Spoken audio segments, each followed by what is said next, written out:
Gentleman from Kentucky, Mr. Barr, is next. Your full written statement will be made part of the record, and you're recognized for 4 minutes for whatever testimony you'd like to give. Thank you, Mr. Chairman. Thanks for the opportunity to speak before the House Armed Services Committee today. Once again, I come before you in support of our active duty, Guard, and Reserve components, as well as our veterans, to help ensure they receive the equipment and support they deserve. I believe that the National Guard and Reserve components are critical to our national security, and in order to safely and effectively complete their missions, they must be equipped with modern aircraft and the most updated avionics. I ask this committee to continue to help provide support for the National Guard and Reserve equipment account in order to help sustain accounts such as the Aircraft Modernization Program. In addition, one of my priorities is preventing reckless reductions of our military troop levels, especially within the Army National Guard. I respectfully ask that this committee postpone any decision that substantially impacts troop levels for the National Guard until the National Commission on the Structure of the Army publishes its final findings. This is too important to consider without the Commission's recommendation, given that the decision could have a lasting and harmful impact on our nation's readiness to engage threats to our allies and national security. As we proceed toward a drawdown, post-war drawdown, we ought to carefully consider not reducing the Guard and the Reserve components, which are the most cost-effective components of our military.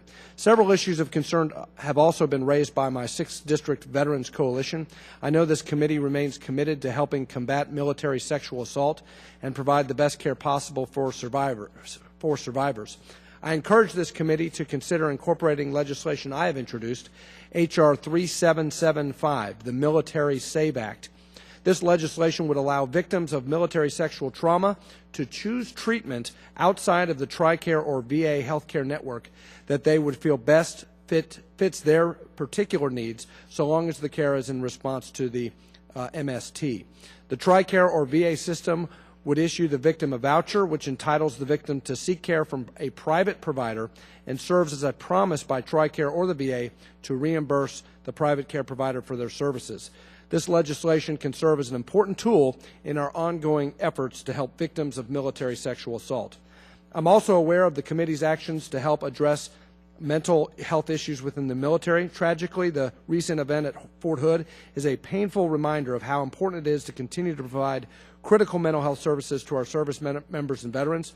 As you know, the VA reported within the 2012 Suicide Data Report that an average of 18 to 22 service members and veterans commit suicide each day. Sadly, according to the latest report published in January by the Department, their findings still indicate no clear changes in suicide rates in the total population of Veterans Health Administration users or in male veterans overall. While I believe the DoD and VA are doing the best they can to properly administer many of its new suicide prevention and support programs, I also believe it is up to Congress to continue to provide these departments with the tools and resources they need to do more.